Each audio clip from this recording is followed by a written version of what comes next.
أعوذ بالله من الشيطان الرجيم. بسم الله الرحمن الرحيم. الحمد لله رب العالمين بارئ الخلائق أجمعين فاطر السماوات والأرضين باعث الأنبياء والمرسلين ثم الصلاة والسلام والتحية والإكرام على سيدنا ومولانا ونبينا أبي القاسم المصطفى محمد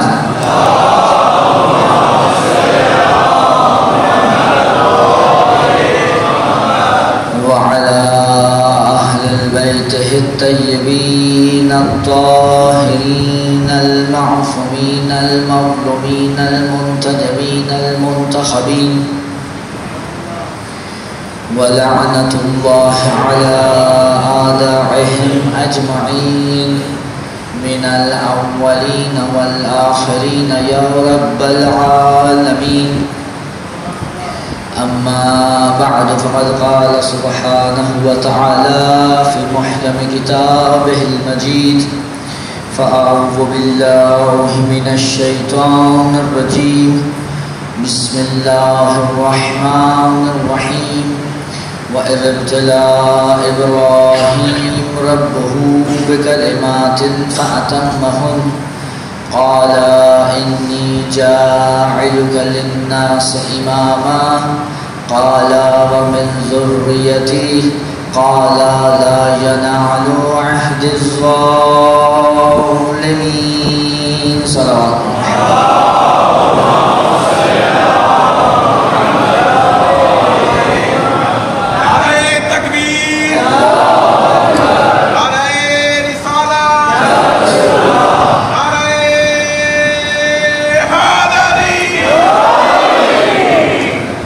گزارش ہے اپنی اپنی حاجات کی قبولیت کے لیے جہاں کہیں مومنین آباد ہیں ان کی عزت مال جان آبرو کی حفاظت کے لیے جن بچوں نے امتحانات دیے ہیں دے چکے ہیں دینے والے ہیں ان کی کامیابی اور سرفرازی کے لیے یا حافظ ہاشمی بھائی کی جلد از جلد رہائی کے لیے اور امام وقت کے ظہور میں تعاجیل کے لیے بآواز بلند صلوات نائے.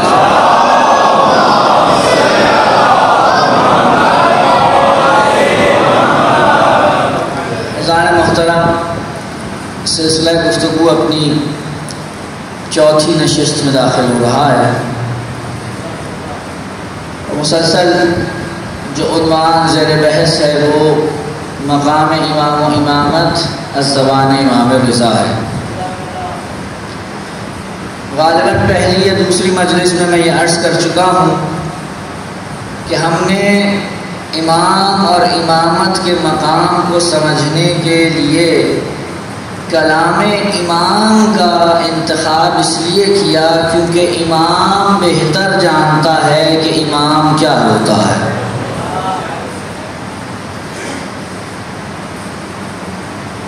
آپ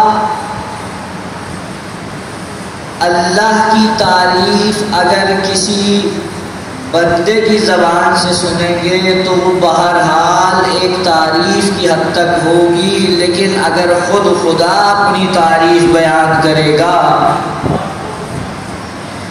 تو وہ اس حقیقت کو بیان کرے گا جو اس میں پائی جاتی ہے.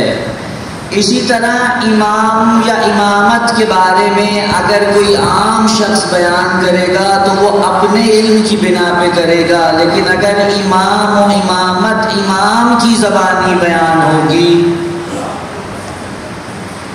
تو نتیجہ یہ ہوگا کہ جو حقیقت ہے اس پہ سے پردہ اٹھایا جائے گا. کل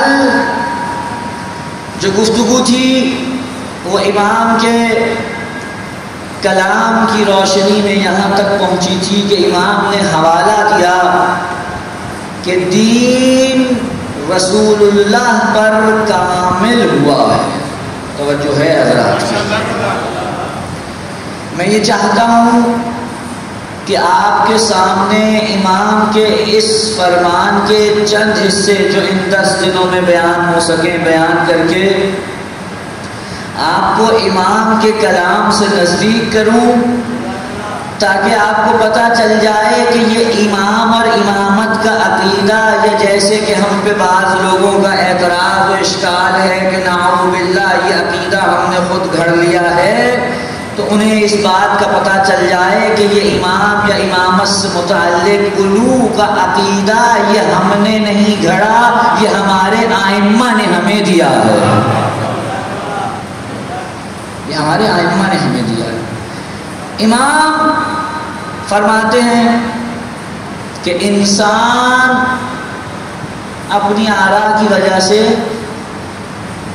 مشکلات کا شکار ہوئے، جبکہ خدا نے رسول اللہ کو جب اس دنیا سے بلایا تو اس عالم میں کہ دین ان پر کامل ہو چکا تھا۔ اور اب امام کا جو جملہ ہے جس پہ کل گفتگو رک گئی تھی اور آج میں چاہتا ہوں کہ وہیں سے آغاز کروں، اس جملے پہ خاص توجہ چاہتا ہوں، کیونکہ ہم لوگ آیہ غدیر کی تلاوت تو کرتے ہیں، توجہ ہے نا حضرات کی، آیہ غدیر کی تلاوت تو ہوتی ہے، اور ہم یہ بھی بتاتے ہیں کہ غدیر میں دین کی اکمال کی سند عطا ہوئی، لیکن کیوں کر ہوئی بحث اس پر ہے، یعنی کیسے کامل ہو گیا دین، یعنی بس ایک اعلان ہوا اور دین کامل ہو گیا، تو اتنی جو پیچھے کی باتیں تھیں ان پہ کامل نہیں ہوا تھا، یا بہت سے مسائل ایسے ہیں کہ جو رسول اللہ اپنی زندگی میں بیان کرنے کا موقع نہیں پاتے تھے، بعد میں آ کر علی اور اولاد علی نے بیان کیے ہیں، تو اگر دین مکمل ہو گیا تھا تو یہ بعد والے مسائل کیا ہیں؟ توجہ ہے، اگر دین مکمل ہو گیا تھا یہ جو بعد میں مسائل بیان کیا امہ نے یہ کیا ہے؟ توجہ، دین کا کامل ہونے کا مطلب یہ نہیں ہے کہ رسول اللہ نے ہر چیز کو واضح طور پر بیان کر دیا لوگوں کے سامنے، دین کے کامل ہونے کا مطلب یہ ہے کہ رسول جاتے ہوئے اس دین کی محافظت اور بیان کے لیے اپنی نشست پر اپنے جیسے بٹھا کے جا رہے ہیں،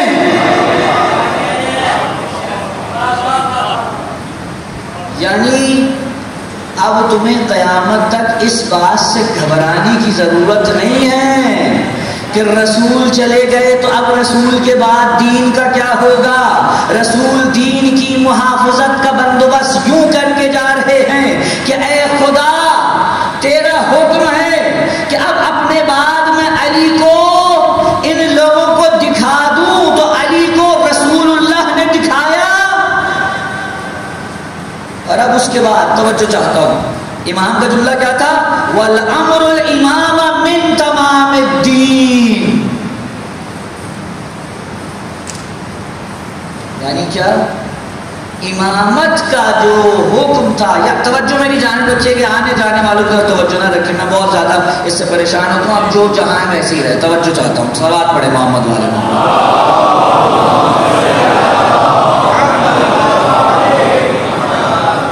امر امامت تمامیت دین کی سند، یعنی امام کہہ رہے ہیں امامت کی وجہ سے دین کامل ہوا ہے، اگر اعلان امامت نہ ہوتا تو دین کامل نہ ہوتا، امامت کا اعلان ہوا دین کامل ہو گیا۔ توجہ، اب یہ دو فکریں امام کے سن لے تو میں ان کی تشریح پیش کروں آپ کے سامنے۔ وَلَمْ يَمْضِ حَتَّى بَيَّنَ لِأُمَّتِهِ مَعَالِمَ دِينِهِمْ، رسول اللہ اس وقت تک اپنی امت میں سے نہیں گئے یہاں تک کہ انہوں نے دین کے معالم کو امت کو سکھایا۔ یا رسول اللہ، آپ نے سب کچھ سکھایا ہے، اگر سب کچھ سکھا دیا ہے تو یہ بعد میں اختلاف کیوں ہو رہا ہے؟ یہی تو اعجاز ہے مکتب امامت کا، یہی اعجاز ہے مکتب قدیر کا. یہاں پر رسول کے بعد امام اور ایک امام سے دوسرے امام تک ہر چیز کچھ لمحوں میں منتقل ہوتی ہے. آپ جائیے روایات پڑھیے، ہر امام کا جب وقت آخر آتا ہے تو ظاہری طور پر ایک حدیث ملتی ہے، امام نے جانے والے امام نے آنے والے امام کو امر امامت تفویض کیا. جانے والے نے آنے والے کو امر امامت تفویض کیا. دنیا ہم سے کہتی ہے کہ کیسے ہو سکتا ہے کہ جو سب کچھ رسول کے پاس علم تھا وہ انہوں نے علی کو دیا، علی نے حسن کو دیا، حسن نے حسین کو دیا، اور یہ سلسلہ چلتا رہا. ارے اس کا فیصلہ تو خود علی نے بہت پہلے کیا تھا، یہ کہہ کر کہ رسول اللہ روزانہ میرے لیے علم کے 1000 باب کھولتے تھے اور میں ہر باب سے 1000 باب اور کھول لیتا تھا. یہ اپنی جگہ پر، لیکن آج کے دور میں تو بہت آسان ہو گیا ہے یہ سمجھنا کہ یہ کیسے ایک شخص سے دوسرے شخص میں منتقل ہوتا تھا. ارے آج کا دور کمپیوٹر کا دور ہے. ایک چیز جس کو آپ USB کہتے ہیں اسے لگاتے ہیں، چند سیکنڈ میں سارے کا سارا معاملہ منتقل ہو جاتا ہے.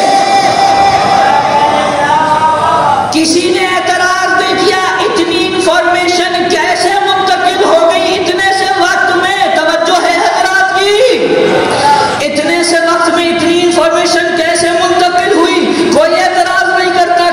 کیونکہ اس کے سامنے محسوس ہو گیا ہے، اس نے دیکھ لیا ہے کہ یہ انفارمیشن منتقل ہوتی ہے. ارے جب آپ انسانوں کے اندر اس قدر قدرت آ سکتی ہے کہ وہ یہ انفارمیشن اپنی ایجادات کی بنا پر ایک جگہ سے دوسری جگہ منتقل کر سکتے ہیں، تو وہ پروردگار جو قادر مطلق ہے وہ کیسے ایک امام سے دوسرے امام تک تمام امر امامت منتقل نہیں کر سکتا؟ لہذا رسول اللہ کے پاس ہر شے کا علم ہے جس کی امت کو ضرورت ہے، اور رسول اللہ چاہنے سے پہلے وہ تمام امور اور علوم علی کو دے کے گئے. اور امام نے کیا فرمایا؟ وَأَوْضَحَ لَهُمْ سَبِيلَهُمْ. رسول اللہ جانے سے پہلے امت کے لیے راستہ واضح کر کے گئے ہیں. رسول اللہ نے سبل نہیں کہا، توجہ ہے آپ حضرات کی، رسول اللہ نے سبل نہیں کہا، رسول اللہ نے سبیل کہا ہے. سبل جمع ہے، سبیل مفرد ہے.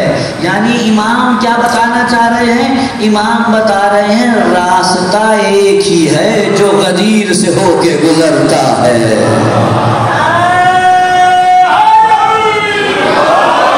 راستہ ایک ہی ہے اور رسول اسے واضح کر کے گئے ہیں. کوئی یہ الزام نہ لگائے رسول پر کہ رسول جاتے ہوئے بتا کے نہیں گئے امت کو کہ کرنا کیا ہے. یہ کوئی الزام کا سا الزام ہے رسول کے اوپر؟ میں تو کہتا ہوں اگر کوئی ذرا سی دقت کرے تو دوسرے لفظوں میں یہیں پر کٹ جانی چاہیے FIR حتیٰ کہ رسالت کی. کوئی اس سے بڑھ کے رسول اللہ کی توہین ہوگی کہ جاتے ہوئے انہیں امت کی کوئی پرواہ ہی نہیں تھی کہ چلے چلے جا رہے ہیں جبکہ جانتے ہیں کہ میرے بعد کوئی نبی نہیں اور کوئی بندوبست نہیں، ایسے ہی چلے گئے. کہا نہیں، رسول اللہ بنا اہتمام کے نہیں گئے.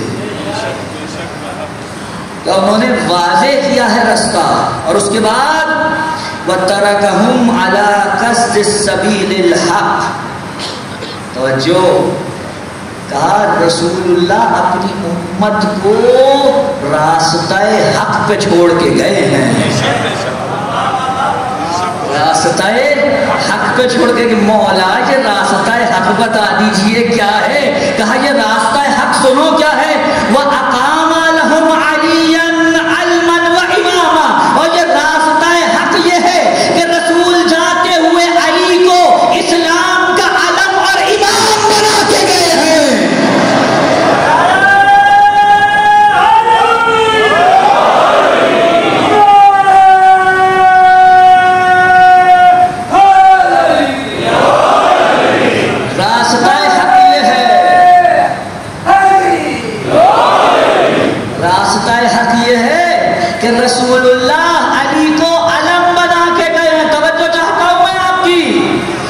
کیوں کہا علم بنا کے گئے ہیں؟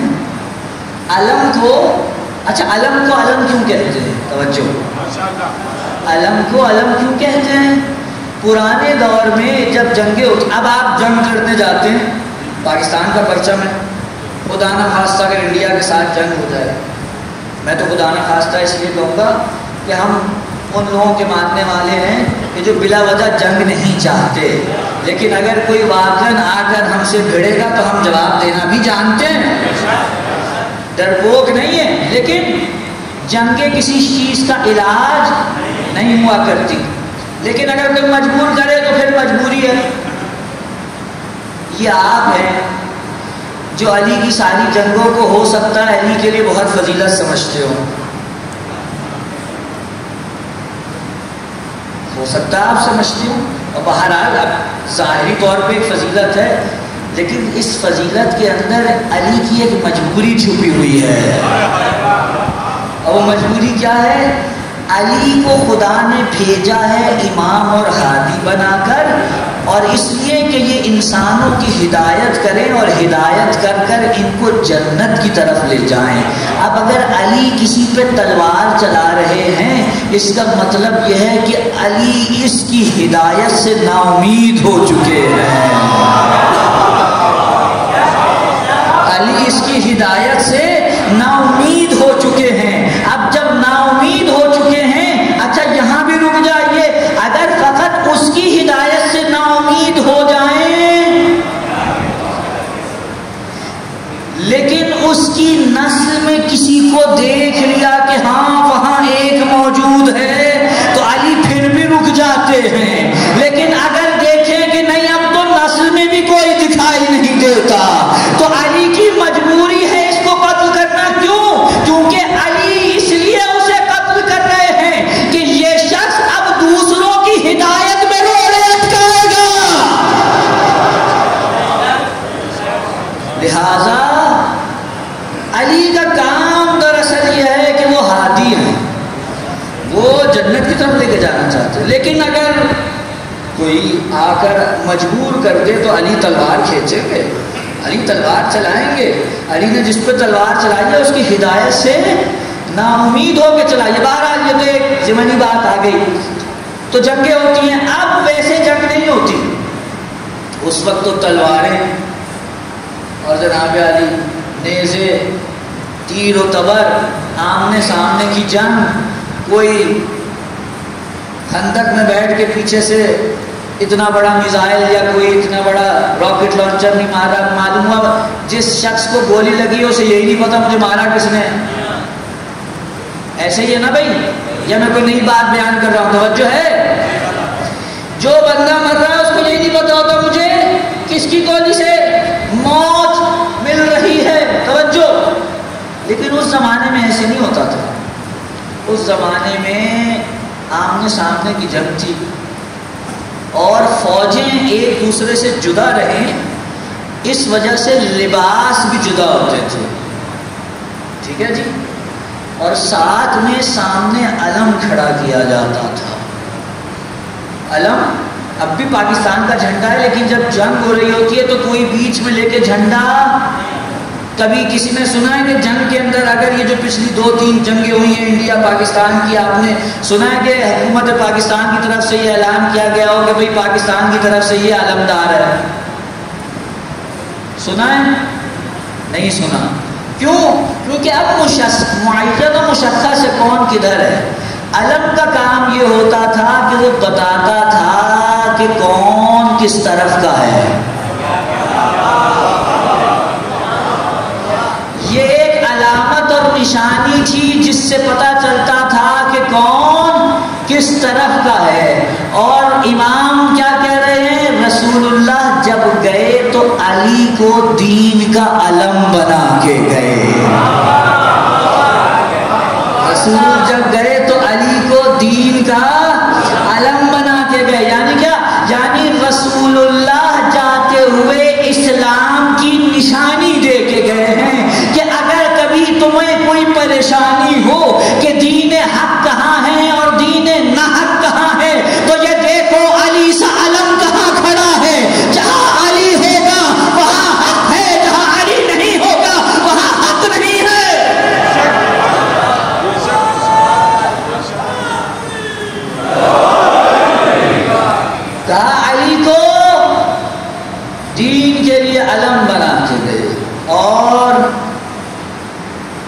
امام بنا کے گئے.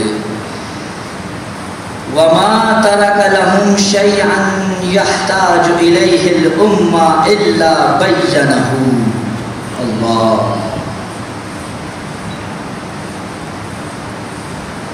کوئی شے امت کی وہ جس کی احتیاج تھی، امت کو جس چیز کی بھی حاجت اور ضرورت تھی، رسول اللہ اسے علی سے بیان کر کے گئے. امت کو جس چیز کی ضرورت تھی بیان کر کے گئے. اور اب ایک بہت ہی خطرناک جملہ آ رہا ہے، ذرا توجہ چاہتا ہوں، ذرا دلوں پہ ہاتھ رکھ لیجئے. امام کا جملہ ذرا سخت ہے. کیا فرماتے ہیں؟ فرماتے ہیں فَمَنْ زَعَمَ أَنَّ اللَّهَ عَزَّ وَجَلَّ لَمْ يُكْمِلْ دِينَهُ. اور جس نے یہ خیال کیا، جس نے یہ خیال کیا کہ خدا نے اپنے دین کو کامل نہیں کیا، تو وہ کیا ہے؟ فقط رد کتاب اللہ، وہ ہے جس نے قرآن کو رد کیا ہے. جس نے قرآن کو رد کیا ہے. ومن رد کتاب اللہ فہو کافر بہ. اور جو کتاب اللہ کو رد کرے وہ ایسا ہے کہ جیسے اس نے کتاب الہی کا انکار کیا. آغاز کہاں سے کیا تھا امام نے؟ وَأَمْرُ الْإِمَامَةِ مِن تمام الدین. امر امامت دین کا کمال ہے. اور اب کیا فرما رہے ہیں؟ جس نے یہ سوچا کہ دین کامل نہیں ہوا، یعنی کیا؟ اچھا اپنے جملے میں کہہ دوں، جس نے یہ کہا کہ من کنت مولا فہذا علی مولا، من لفظ مولا کے معنی بھائی کے ہیں.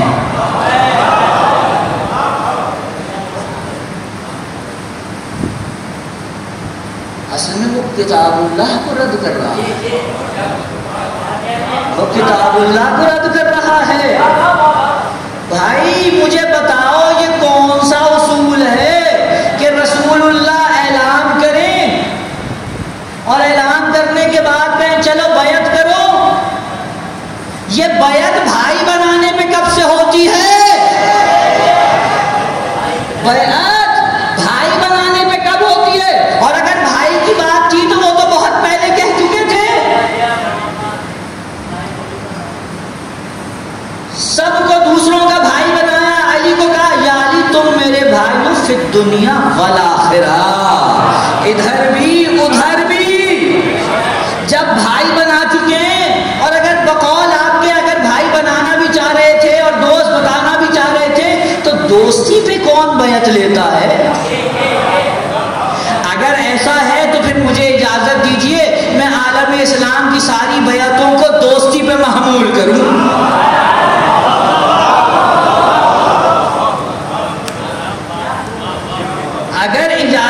اگر ایسے ہی ہے تو میں عالم اسلام کی ساری بیعتوں کو دوستی اور بھائی چارگی پہ محمول کرتا ہوں. یہ عجیب مسئلہ ہے. لفظ ولی و مولا اور اس کے جتنے بھی روٹ ورڈ ہیں اگر علی کے لیے استعمال ہو تو بھائی مطلب بن جاتا ہے، لیکن اگر کہیں اور استعمال ہو تو فوراً ولایت اور خلافت بن جاتی ہے.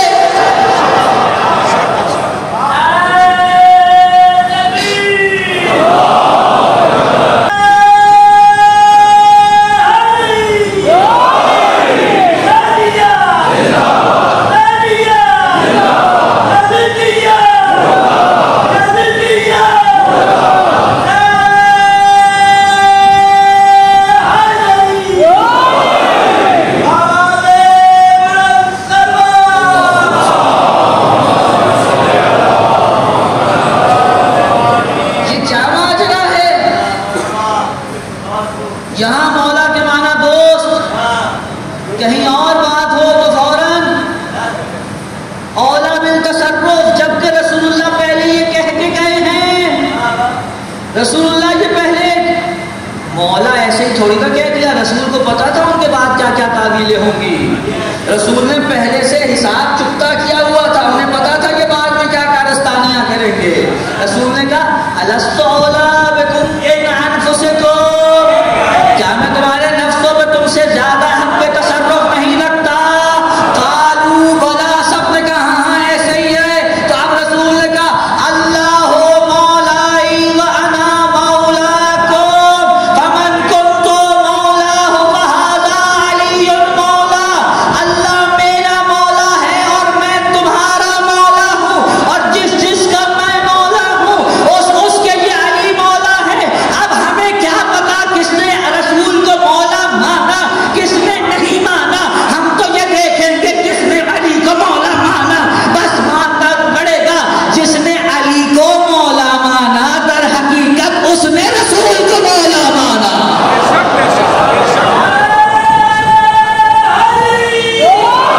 نہیں میں دوسری طرح سے لے چلتا ہوں. اگر ایک لمحے کے لیے تصور کریں 1,24,000 انبیاء کھڑے ہوں اور رسول ان میں آ جائیں تو رسول اللہ کون ہیں؟ رسول وہ ہیں جو آدم کے بھی مولا ہے، رسول وہ ہیں جو نوح کے بھی مولا ہیں، رسول وہ ہیں جو ابراہیم کے بھی مولا ہیں، رسول وہ ہیں جو عیسیٰ اور موسیٰ کے بھی مولا ہیں. 1,24,000 انبیاء کا جو سید و سردار ہے، جو امام الانبیاء ہے، اس کا نام محمد ابن عبداللہ ہے. تو جب رسول کی مولائیت سمجھ میں آ جائے، اب جب رسول کہے من کنت مولا ہو فہذا علی المولا، اس کا مطلب ہے اول سے لے کے آخر تک جس جس کے رسول مولا ہے اس کا یہ علی مولا ہے.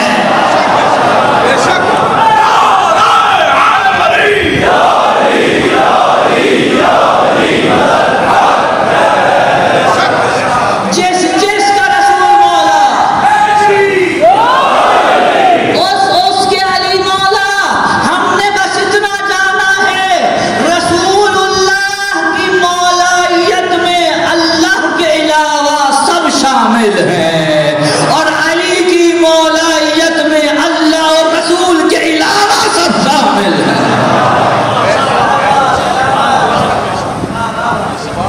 ارے وہ بیوی جس کو رسول نے کہا بضعۃ منی، یہ میرا ٹکڑا ہے، جب وہ آ کر کہے علی تو میرا بھی امام ہے، علی تو میرا بھی ولی ہے، تو مجھ پہ بھی حق کے تصرف رکھتا ہے، ارے باقی کسی کے لیے کیا گنجائش ہے؟ باقی کسی کے لیے کیا گنجائش ہے؟ ارے چلیے آپ کو ایک طرف لے چلتا ہوں، کل ذکر ہوا تھا علامہ امینی کا، پھر انہی کی طرف لے کے چلتا ہوں. یہ بیٹھے ہوئے ہیں شام کے کسی علاقے میں، وہاں گئے، تمام علماء اسلام کی دعوت کی گئی، سب بیٹھے ہوئے ہیں کھانے کے لیے. علامہ نے کہا اگر ایسا ہو جائے کہ علماء کی محفل ہے، سارے ایک ایک حدیث رسول جو اس کی نظر میں بالکل جید و صحیح حدیث ہو کہ جس کے اوپر اسے شک نہ ہو کہ یہ رسول نے کہی ہے، وہ بیان کرے، ہماری محفل بھی حدیث رسالت سے منور ہو جائے گی، ہمارا یہاں بیٹھنا بھی سوارت ہو جائے گا. کہاں بالکل اچھی تجویز ہے. اب سب نے ایک ایک کر کے حدیث بیان کرنا شروع کی. یہاں بات آئی علامہ امینی پر، کہنے لگے میں ایک حدیث بیان کروں گا، اس کے بعد آپ سب بتائیے گا فردن فردن یہ حدیث صحیح ہے یا نہیں ہے. کہا بیان کیجئے. کہا قال رسول اللہ صلی اللہ علیہ وآلہ وسلم من مات ولم یعرف امام زمانہ مات میتۃ الجاہلیہ، جو مر گیا اس عالم میں کہ اس نے اپنے زمانے کے امام کو نہیں پہچانا تو وہ جاہلیت کی موت مرا. کہا آپ بتائیے حدیث صحیح ہے؟ ایک ایک نے کہا ہاں یہ حدیث رسول کا قول ہے، یہ حدیث رسول سے ثابت ہے، یہ رسول کا کلام ہے. یہ کہنے کے بعد اب جملہ سنیے علامہ کا، کہنے لگے بتائیے قبلہ آپ سے بس ایک سوال ہے، فاطمہ کا بعد رسول امام کون تھا؟ فاطمہ کا بعد رسول امام کون تھا؟ اگر آپ پہلے سے یہ بھی ذہن میں رکھیے، رسول نے فاطمہ کے لیے کہا ہے فاطمہ سیدۃ النساء العالمین، فاطمہ سیدۃ النساء اہل الجنہ، فاطمہ عالمین کی جنت کی سردار ہے، فاطمہ تمام عالمین کی سردار ہے. خواتین میں یہ حدیث آپ کے ذہن میں نہیں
فصیل کھینچی ہے تا قیام قیامت، جس کو حق چاہیے فاطمہ کو دیکھے۔ فاطمہ نے کہا میرا امام علی ہے، میں علی کے حق کا دفاع کروں گی۔ اب جب غدیر کی بات ہو رہی ہے تو ایک جملہ میری بیوی کا اور سن لیجئے۔ جب بھرے دربار میں جا کے خطبہ دیا تھا تو زہرا نے ایک جملہ کہا تھا، وہ جو لوگ کہہ رہے ہیں مولا کا مطلب بھائی ہے، فاطمہ کا جملہ سنو۔ فاطمہ نے کہا ارے تمہیں کیا ہو گیا ہے، کل جو بیعت کی تھی بھول گئے کیا؟ غدیر کے بعد رسول اللہ نے تم میں سے کسی کے لیے کوئی حجت نہیں چھوڑی ہے۔ غدیر کے بعد رسول نے تم میں سے کسی کے لیے کوئی حجت نہیں چھوڑی۔ غدیر کے بعد پھرتے ہو، غدیر کے بعد کھوتے ہو اور علی سے آ کے کہتے ہو بیعت کریں ہماری۔ ارے تم تو پہلے علی کے بیعت کردہ ہو، تم نے تو علی کے ہاتھ پہ بیعت کی تھی، آج آ کر علی سے کہہ رہے ہو بیعت کریں ہماری۔ کس عنوان سے کہتے ہو؟ تمہیں علی نے اپنی بیعت سے آزاد ہی کب کیا؟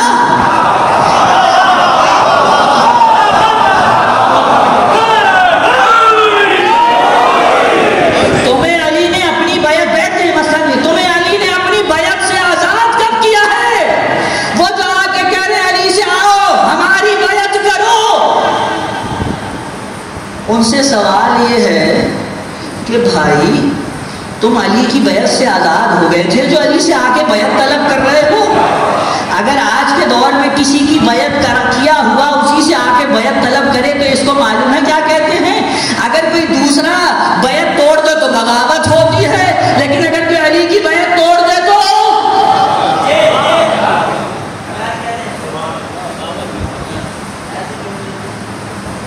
نہیں، جملہ بدل دیتا ہوں۔ وہ جو علی سے آ کر بیعت طلب کر رہے تھے اور جب علی نے اور کسی سے کہا کہ بھائی تم نے میرے ساتھ بیعت کیوں نہیں کی، تو انہوں نے کہا آپ دیر سے آئے، اگر پہلے آ جاتے، یعنی دوسرے لفظوں میں آپ رسول تو مستقفل میں مشغول رہے، آپ چھوڑ کے آ جاتے پہلے بیعت لینے تو ہم کر لیتے۔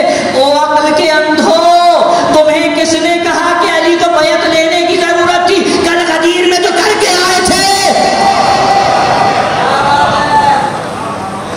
غدیر میں تم کر کے آئے ہو، اور رسول نے کسی کو نہیں چھوڑا۔ رسول نے کہا نہیں ایسے نہیں جانے دوں گا، انہیں پتا ہے یہاں پہ کیا ماجرے ہیں، رسول جانتے ہیں ان لوگوں کے کیا وتیرے ہیں۔ اگر ایک دفعہ رسول کہتے سب ہاتھ اٹھاؤ، سب ہاتھ اٹھا لیتے، اس وقت رسول کے سامنے کسی نے کیا بولنا تھا؟ ہاتھ اٹھاؤ، اور سب ہاتھ اٹھا لیتے، ہاتھ اٹھا کے رسول کہتے سارے ہاتھ اٹھاؤ اور ایک دفعہ با جماعت علی کی بیعت کر لو، اس کے بعد جاؤ۔ رسول نے کہا نہیں ایسے نہیں جانے دوں گا، اتنے سستے میں ایسے نہیں چھوڑوں گا۔ کہا خیمہ نصب کرو، خیمہ نصب ہو گیا، علی بیٹھو، علی کرسی پہ بیٹھ گئے۔ کہا ایک ایک بندہ آئے،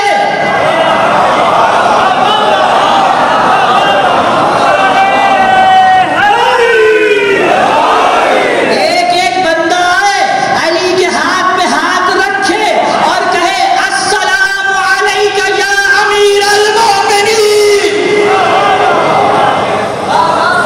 میں آپ کی بیعت کرتا ہوں، میں آپ کی بیعت کرتا ہوں۔ رسول اللہ نے سب سے کہا آؤ سلام کرو اور اس کے بعد بیعت کرو۔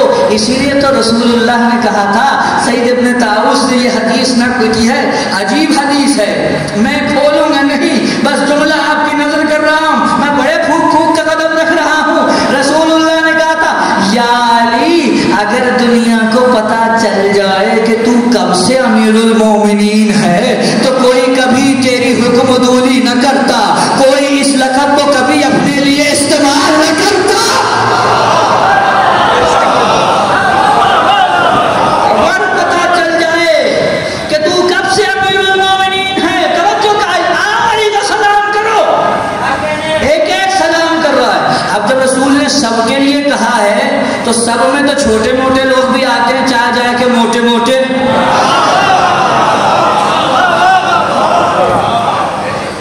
چھوٹے چھوٹے لوگ آتے ہیں، سب نے بیعت کی۔ اب ایک شرعی مسئلہ لاحق ہے، مردوں میں کر لی جناب، مردوں میں کر لی، عورتیں کیسے کریں؟ ساری محرم تھوڑی نہ ہے علی کی، ساری محرم نہیں ہے علی کی، کیسے کریں؟ فاطمہ کر سکتی ہیں، رسول کی پھوپھی اگر کوئی زندہ ہو تو کر سکتی ہیں، لیکن جو محرم نہیں ہے وہ کیسے بیعت کریں گی؟ رسول نے انہیں بھی چھوٹ نہیں دی، کہا ایک بڑا پانی کا ظرف لے کے آؤ، پانی بھرا گیا، کہا علی ایک طرف تم بیٹھ جاؤ، ہاتھ ڈالو تم ایک طرف، خواتین سے کہا آتی جاؤ پانی میں ہاتھ ڈالو، کہا السلام علیکہ یا امیر المومنین، میں آپ کی بیعت کرتی ہوں۔ ساری خواتین نے کیا۔ اب مجھ سے پوچھئے اس سفر میں کون کون تھا؟ روایتیں بتاتی ہیں رسول سب کو ساتھ لے گئے تھے، رسول سب کو ساتھ لے گئے تھے، گھر میں کسی کو نہیں چھوڑا، حرم اللہ کی زیارت کے لیے اپنے سارے حرموں کو ساتھ لے کے گئے تھے۔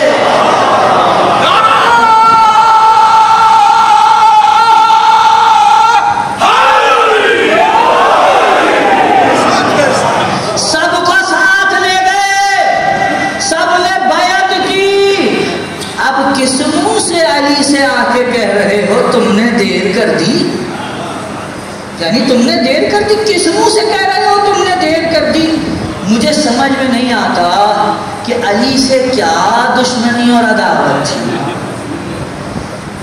رسول کے سامنے تو بول نہیں سکتے تھے، اگر بولے بھی تو بس یہی بولے یا علی بڑی مبارک ہو۔ کلیجوں پہ بچھو لوٹ رہے تھے لیکن زبان سے جملے نکل رہے تھے، نکلتے تھے، نکل گئے۔ رسول اچھا آپ توجہ چاہتا ہوں، اب ذرا یہاں رک جائیں کہ غدیر کا ذکر ہو رہا ہے تو ذرا غدیر سن لیجیے یار۔ واقعہ تو میں نے کل شعروں کی صورت میں پڑھ دیا تھا لیکن یہ کچھ پناہ حقائق ہیں، ذرا سن لیجیے۔ رسول اللہ نے ہر ایک سے کہا بیعت کرو، ایسے یہ جی کتنا بندہ ہے جی؟ کم از کم 1 لاکھ، کسی نے 1,24,000، کسی نے اس سے زیادہ، کم از کم 1 لاکھ رسول کے ساتھ۔ غدیر وہ مقام ہے کہ جہاں سے رستے جدا ہوتے ہیں، یمن والا اپنی طرف، مدینے والا اپنی طرف، جو آگے بڑھ گئے تھے رسول نے کہا نہیں واپس آؤ، پیچھے والوں کا انتظار کرو۔ مکے والے مکے میں ہی ہیں، یہ ذہن میں رکھیں، مکے والے تو مکے میں ہیں نا، انہیں تو رسول ساتھ نہیں لائے، جو آگے جانے والے ان کے بیچ میں روک کے یہاں اعلان ہوا۔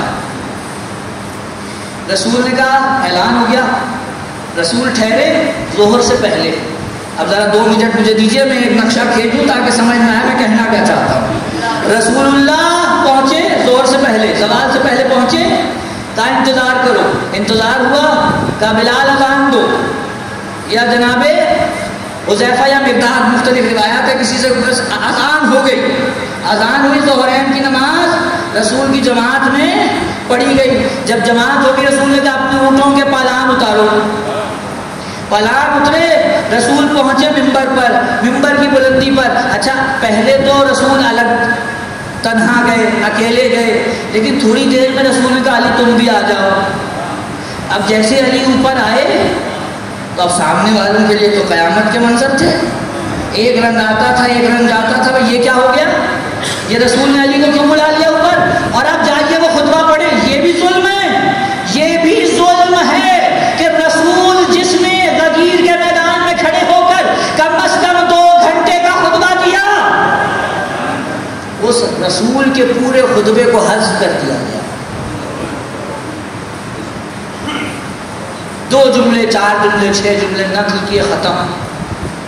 رسول نے کوئی 2 جملے بول، 2 گھنٹے میں کتنا ٹائم بول سکتا ہے آدمی؟ میں ابھی پونے گھنٹے میں کتنا بول چکا ہوں؟ آپ اسے اگر لکھنا شروع کر دیں بات کہاں پہنچے گی؟ متعدد صفحات پر مشتمل خطبہ رسول چھپا دیا، نقل نہیں ہوا، لیکن خدا نے کہا تم 1000 چھپاؤ، جو مجھے نکلوانا ہے وہ میں نکلواؤں گا۔ وہ جو اندر کا مغز خطبہ تھا اسے خدا نے نکلوایا، اور جو نقل نہیں بھی کرنا چاہتے تھے ان سے نقل کروایا، اور جب نقل ہو گیا توجہ رکے، انتظار ہوا، نماز پڑھی گئی، نماز کے بعد خطبہ ہوا، خطبے کے بعد کا آؤ سارے بیعت کرو۔ اب 1 لاکھ بندہ کہ اگر بیعت کرنا شروع کرتے تو کتنا ٹائم لگے گا؟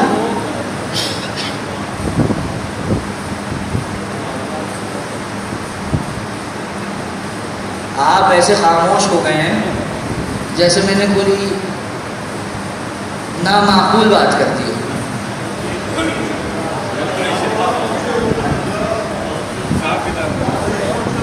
خدا کرے کہ آپ ہمیشہ وہیں رہیں۔ وہ کسی شاعر نے کیا خوب کہا تھا کہ صدیوں کا فاصلہ ہے میرے ان کے درمیان، صدیوں کا فاصلہ ہے میرے ان کے درمیان، لیکن میں جانتا ہوں میں تھا غدیر میں۔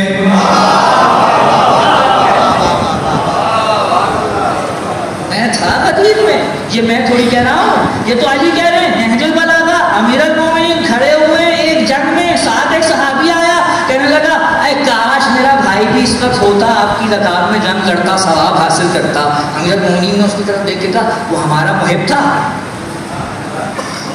ہاں مولا محب تھا، مر گیا ہے نہیں۔ کہا اگر ہمارا محب تھا تو لو تمہیں ایک جملہ کہہ رہا ہوں، تم چاہ دینا آنے والوں تک، جس کا دل میرے ساتھ ہے، جو گزر گیا تو گزر گیا، آنے والے کسی بھی زمانے میں آئے، دل میرے ساتھ ہے تو آج بھی وہ میرے ساتھ صفین میں کھڑا ہے۔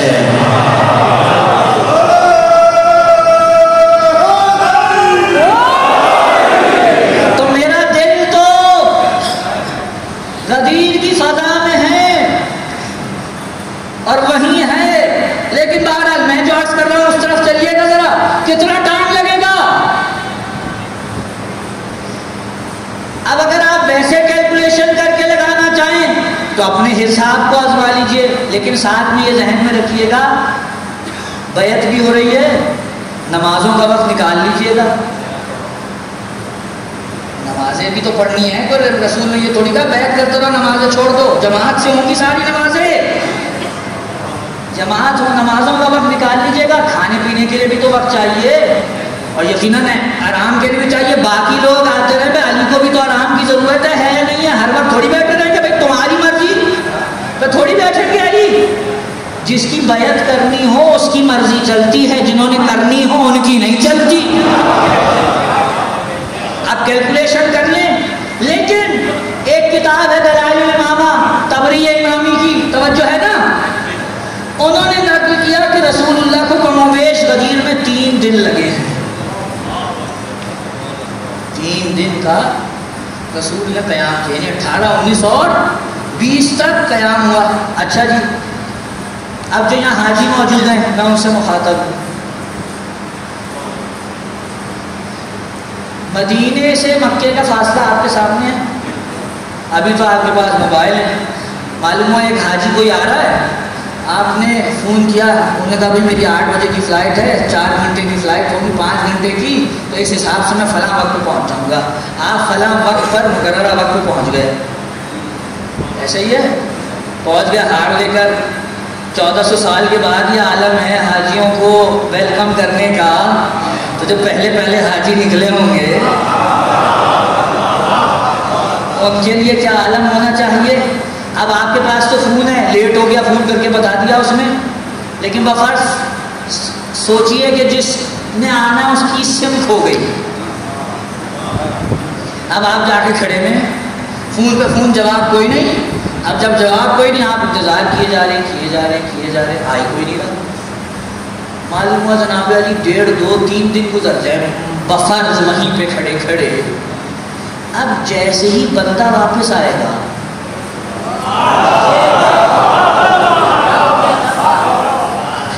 آپ گلے میں اگر ہاتھ ڈالنے کی زحمت کریں گے جو مرجھایا ہوا ہوگا اس کے فوراً بعد کہیں گے السلام علیکم بہت مبارک بھائی کہاں رہ گئے تھے بتاؤ تو صحیح اتنا ہمیں ہلکان کر دی ہماری جان تم نے تمہارے انتظار میں کھڑے کہاں رہ گئے تھے تو اب وہ آتے ساتھ ہی سوال پوچھنے پہ بتائے گا کہ وہ کہاں رہ گیا تھا اس کے ساتھ کیا ہوا رسول جانتے تھے ان میں بہت سے ہیں جا کے فوراً خود سے نہیں بتائیں گے رسول نے 3 دن روک کر وہاں سوال کریٹ کیا کہ یہ سوال کریٹ ہو جائے جب دیر سے پہنچیں گے تو الیک سلیک کے بعد پہلا سوال یہی ہوگا بھائی کہاں رہ گئے تھے تو جواب ملے گا بھائی کیا کرتے علی کو امام مان کے آ رہے ہیں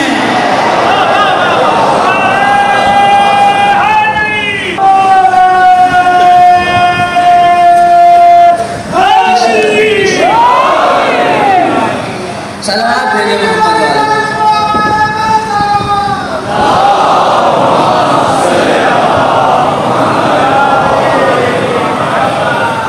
کہاں رہ گئے تھے جواب ملے گا کیا وہاں اعلان ہو رہا تھا اور پھر اعلان کے بعد رسول نے کہا بیٹھو بیعت کرو ایک ایک قصہ سنائیں گے آ کر اور جب قصہ سنائیں گے تو لوگوں جو نہیں بھی ہیں انہیں بھی پتہ چل جائے گا اچھا اب اس آیت کے معنی سمجھ میں آتے ہیں جو خدا نے کہا آج کے دن کافر مایوس ہو گئے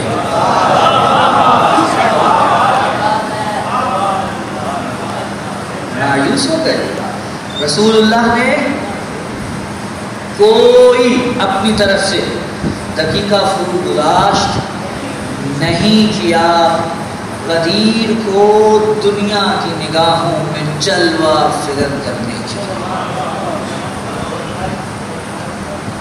میں کہنا کچھ اور چاہتا تھا اور جانا کہیں اور چاہتا تھا اور اس سے کہیں زیادہ میں بیان کرنا چاہ رہا تھا لیکن اب میں کیا کروں کہ اس وقت دامن وقت کی گنجائش نہیں وقت پورا ہو چکا اس سب باقی بات کو میں کل کے لیے اٹھا رکھتا ہوں انشاءاللہ لیکن رسول نے اعلان کر دیا فاطمہ نے کیا کہا خدیر کے بعد تمہارے پاس کوئی حجت نہیں خدیر کے بعد کوئی حجت نہیں تم پہ حجت تمام حسین کو پتا تھا کہ حسین کے ساتھ کیا ہونا ہے لیکن جو خط لکھے تھے نا ان کے بلاوے پہ جانا حجت تمام کرنا تھا کوئی یہ نہ کہہ سکے ہم نے امام کو بلایا تھا نہج البلاغہ میں پڑھیے جب خلافت ٹھوکرے کھا کھا کے در بدر ہو گئی تو علی کے پاس آ کے جب کہا نہیں آپ ہاتھ آگے بڑھائیں ہم بیعت کرتے ہیں تو علی کے جو جملے ہیں ان میں سے ایک یہ بھی جملہ ہے کہ اگر انہوں نے میرے پاس آ کے اتمام حجت نہ کیا ہوتا یہ سب آگے نہیں علی ہاتھ بڑھائیں ہم بیعت کرتے ہیں اگر علی ہاتھ آگے نہ بڑھاتے یہ کہتے ہم نے تو علی کو کہا تھا علی نے نہیں مانا ایسے ہی حسین کو جنہوں نے خط لکھا حسین جانتے ہیں یہ کیا کریں گے لیکن حسین اتمام حجت اگر نہیں گیا تو یہ کہیں کہ ہم نے تو بلایا تھا حسین نہیں آئے اور حسین جب جا رہے ہیں تو بعض روایات میں ملتا ہے کہ جب جانے لگے تو عبداللہ ابن جعفر طیار آئے اور کہنے لگے آقا زادے میں نہیں جا پا رہا لیکن یہ 2 بچے میری طرف سے لیتے جاؤ یہ 2 بچے میرے ساتھ لیتے جاؤ اور وہ 2 بچے حسین کے ساتھ آ گئے مکے سے گزر گئے مدینے سے گزر گئے سارے مراحل طے ہو گئے بچے کربلا پہنچ گئے پانی بند ہو گیا سب مصیبتیں ٹوٹ گئیں حسین نے چراغ بجھا کے جلا لیا سب کچھ گزر گیا اب شب عاشور حسین خیموں کے اندر جا جا کے دیکھ رہے ہو کیا رہا میں پوری روایت نہیں پڑھوں گا، وہ شب عاشور، ایک جملہ سن، جس خیمے میں بھی گئے دیکھے ماں بچوں کے لاڈ لے رہی ہے، لاڈ اٹھا رہی ہے، لیکن بہن کے خیمے میں گئے تو منظر عجیب ہے، بچے ہاتھ جوڑ کے سامنے بیٹھے ہوئے اور ماں کہہ رہی ہے اور محمد کل اگر علی اکبر تم سے پہلے گئے یا کوئی اور بنی ہاشم کا جوان تو دیکھ لو، آزادارو، اور بچے ہاتھ جوڑ کر والدہ اجازت آپ دلا دیجیے گا پھر ہمارا۔ علی اکبر نے اذان دے دی، صبح عاشور ہو گئی، اصحاب جا چکے، اصحاب جا رہے ہیں، 50 ایک بار میں کام آ گئے۔ دوپہر کے نزدیک زینب عالیہ کے خیمے کا پردہ اٹھا تو دیکھا بچے سامنے سے گزر رہے ہیں۔ ایک مرتبہ کا اماں فضا ذرا ان کو دو کو بلا کے لانا، بچے اندر آئے سر جھکے میں۔ زینب نے کیا کہا، کون ہو محمد جی، میں کیا دیکھ رہی ہوں، تم اب تک زندہ ہو؟ ماموں اجازت نہیں دے رہے، اجازت دلوا دے۔ کہا اچھا یہ بات ہے، اماں فضا ماں جائے کو بلا کے حسین آ گئے۔ زینب نے کہا بھیا کیا بہن کی قربانی اس قابل نہیں ہے؟ بہن کیا کہہ رہی ہو؟ کہا اگر میرے بچوں کو اجازت کیوں نہیں ملتی؟ کہ بہن اچھا اجازت دی۔ اب روایت میں نے مختصر کر دیا، روایت کہتی ہے اتنے چھوٹے تھے کہ خود سے زین پر بیٹھ نہیں سکے، ایک کو حسین نے بٹھایا، ایک کو عباس نے، بیٹھ گئے زین پر، اور اب چلے میدان کی جانب، اور اب ایک دوسرے سے کیا کہتے ہوئے جا رہے ہیں، بھیا ساتھ رہیں گے ایک دوسرے کے، ایک دوسرے کی ڈھارس بندھائیں گے، اور دیکھو اگر ایک دوسرے سے جدا ہو جائے نا تو زین پر اٹھ کے دیکھتے رہنا، ذرا ڈھارس بندھی رہے گی۔